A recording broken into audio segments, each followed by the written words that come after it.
ये सवाल अक्सर ज़हन में आता है कि प्रेसिडेंट ऑफ इंडिया यानी भारत के जो राष्ट्रपति हैं, वो इस देश के प्रथम नागरिक क्यों हैं? वो इस देश के फर्स्ट सिटीज़न हैं, ऐसा कहने का क्या अर्थ है? ये कन्फ्यूज़िंग लगता है, पर इसको समझ सकते हैं बहुत सरल तरीके से। देश के राष्ट्रपति जो होते हैं, वो इस देश के मुखिया होते हैं, यानी head of the Indian state. वो एक नॉमिनल हेड होते हैं, यानी कि नाम के हेड होते हैं।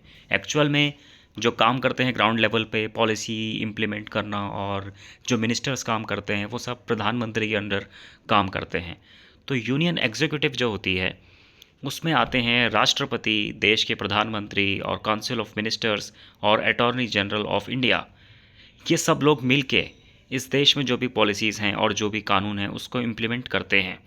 पर राष्ट्रपति जो होते हैं, वो सिर्फ़ और सिर्फ उस पे एक सहमति देते हैं।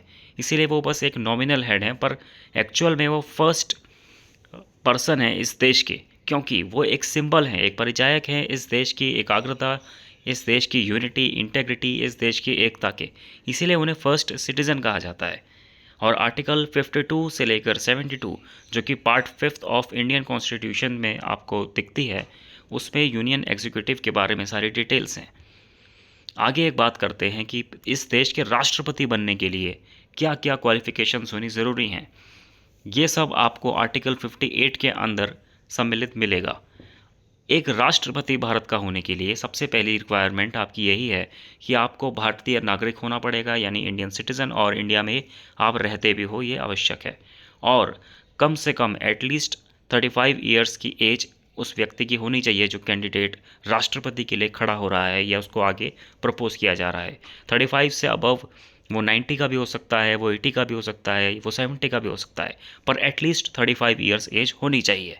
और एक लोकसभा मेंबर होने के लिए जो जो कंडीशंस होनी चाहिए, वो सब पे वो खरा उतरना चाहिए। और एक सबसे महत्वपूर्ण बात यह है कि वो किसी भी सरकारी कार्यालय में, चाहे वो राज्य में हो, चाहे वो केंद्र में हो, उसमें कोई भी ऐसा ऑफिस ऑफ प्रॉफिट, यानी जिससे उसको कोई भी तरीके का लाभ मिल रहा हो, उस पद पर वो नहीं होना चाहिए। अब बात करते हैं कि क्या कोई ऑफिस होल्डर ऐसा है जो कि एलिजिबल है राष्ट्रपति बनने के लिए। तो ऐसे 3 पद हैं, यानी कि एक तो देश के उपराष्ट्रपति जो हैं, वो राष्ट्रपति चुनाव के लिए खड़े हो सकते हैं। हालांकि वो उपराष्ट्रपति पहले से ही हैं, पर फिर भी वो राष्ट्रपति चुनाव के लिए खड़े हो सकते हैं।